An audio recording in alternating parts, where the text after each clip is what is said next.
This week, I am going to tell you a story about flies. And I know you're probably wondering how on earth flies could make for an interesting and inspirational episode, but I promise if you stick with me, you're gonna see the parallel. It's mission listing photos over here today. We are a little hot and sweaty, working a little overtime, but we're getting it done. When did I tell you that we were taking pictures? 10 minutes ago. You're a good sport. It is a Sunday evening. It is almost 9 o'clock at night. My kids should be in bed, but they're not. I am taping now because I am exhausted. In some ways I'm exhausted for good reasons, in some ways I'm exhausted for stress reasons, but I thought it would be a lot more real of me to tape now, even though the lighting might not be perfect. I wanted to give you an authentic look at my life and how it relates to flies. This story is one that I honestly don't think I have ever shared with anyone. It comes to you from the road trip that Jonathan and I took with the kids back in 2020. The last stop in California was in a small town called Exeter. I think I'm about done. Are we done with the inside? We are. Inside pics are done, Clark. Our host was a citrus farmer, and so the Airbnb was a small cottage nestled at the back of the citrus farm. Now we're on Mission Curb Appeal. There were citrus trees everywhere. We thought it was kind of hilarious, but there were like peacocks that lived all over the grove, and they would be perched way, way up in the trees. So that was kind of an interesting thing that we never knew peacocks did. Overall, we loved our stay there, but I remember the one evening, for whatever reason, we were all kind of cranky. I think probably just because it was a travel day. This was several weeks into the trip, so probably, getting a little bit tired of each other. The kids were whining about stuff. Nothing seemed to be going right. I was in the mood for good food because on the trip, we didn't always have access to grocery stores or even restaurants, depending upon how remote we were. I wanted something real.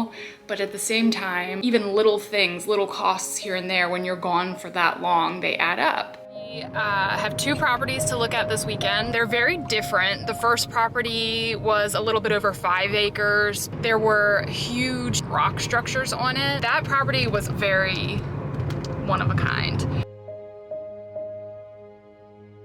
I remember putting Jonathan on assignment. I wanted him to go to the grocery store, and I think I gave him like a max budget, like don't spend more than $30 or something like that. Well, he was trying to be really sweet because my birthday was coming up, so he grabbed a couple of nice steaks, some wine, and thought that I would be really excited, but when he came back, it wasn't the plan that I had, and so I was not excited. The one that we're going to look at today, price-wise, is a little bit of a stretch. It is 23 acres. Part of us didn't even want to look at it because with the price of the property itself, there's going to be limited options in the way of a home. But then at the same time, we were like, you know what? We're doing this because we want something bigger and we have big dreams right now.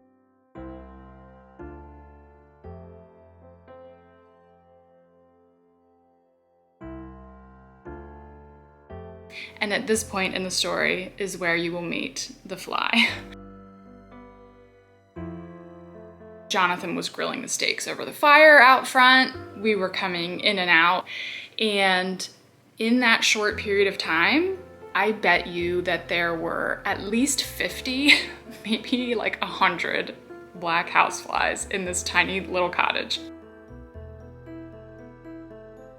At first, we were just kind of like, all right, so what do we do now?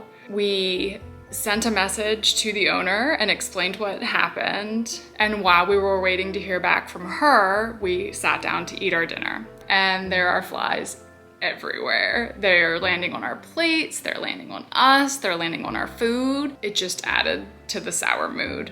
Where'd that fly go? You too sleepy to care? If you find him, let me know.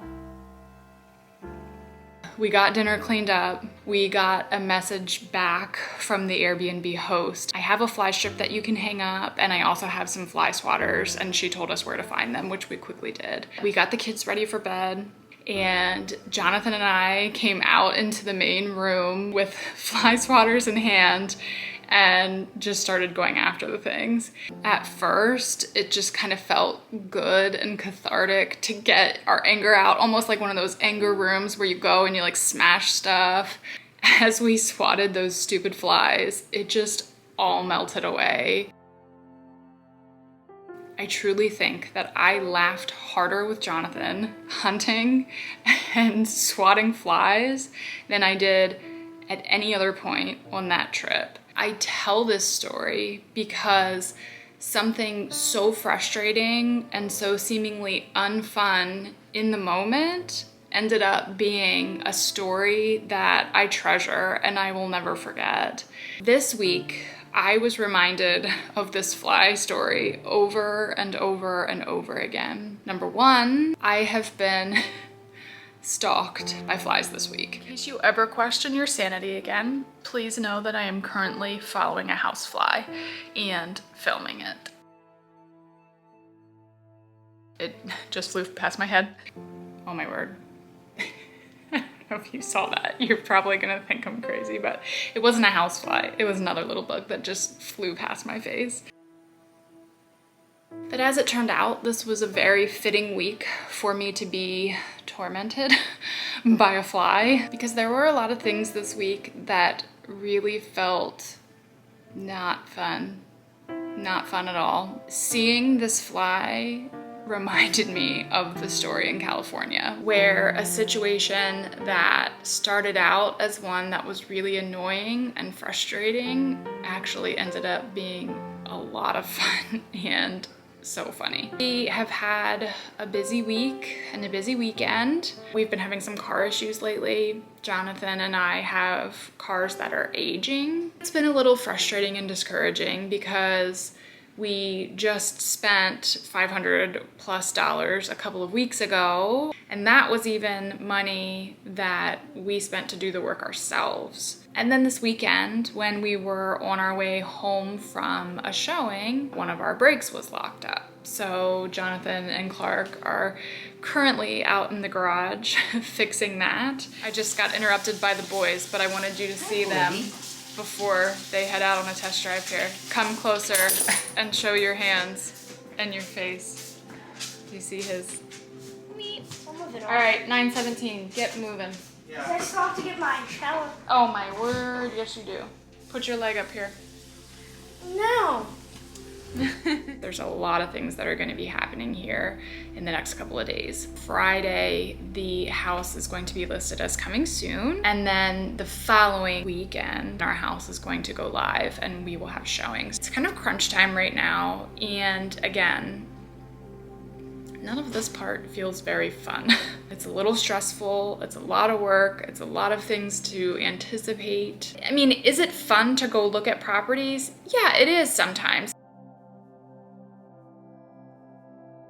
But again, I don't know that I would call house hunting as a whole fun, because with all of the parts of it that are exciting, it is weighty too. And even with this property that we saw tonight, knowing, you know, that it could be the right one for us, it still feels heavy because this is our future on the line. You'll have to stay tuned because I don't know what we're gonna do. I will say with this property, it was the first time that I really felt a connection. Not necessarily saying that that feeling means that this is the one for us, but there was just a little bit of a shift in me tonight at this property. Maybe it just means it's close, I don't know.